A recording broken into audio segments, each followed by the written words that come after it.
حدیث اور سنت میں فرق۔ حدیث کا اطلاق حضور اقدس صلی اللہ علیہ وسلم کے تمام افعال پر ہوتا ہے، جن میں جائز الاتباع اور ممنوع الاتباع دونوں قسمیں شامل ہیں۔ ممنوع الاتباع سے مراد حضور اقدس صلی اللہ علیہ وسلم کے خصوصیات ہیں، جیسے بیک وقت ازواج تسعہ یعنی 9 بیویوں کو اپنے نکاح میں رکھنا، اسی طرح صوم وصال وغیرہ، کہ یہ افعال حضور اقدس صلی اللہ علیہ وسلم کے خصوصیات میں سے ہیں۔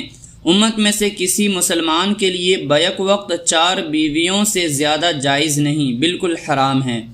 بہرحال لفظ حدیث دونوں قسموں کو شامل اور عام ہے، بخلاف سنت کے کہ سنت کا اطلاق صرف جائز الاتباع پر ہوتا ہے، ممنوع الاتباع پر سنت کا اطلاق نہیں ہوگا۔ اسی وجہ سے ارشاد نبوی ہے، علیکم بسنتی وسنت الخلفاء الراشدین المہدیین۔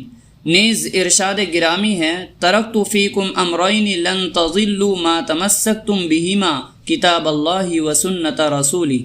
آپ صلی اللہ علیہ وسلم نے حدیث رسول ہی نہیں فرمایا۔ مذکورہ تفصیل سے یہ بھی معلوم ہو گیا کہ لفظ حدیث اور سنت میں عام خاص مطلق کی نسبت ہے، کہ حدیث عام ہے اور سنت خاص۔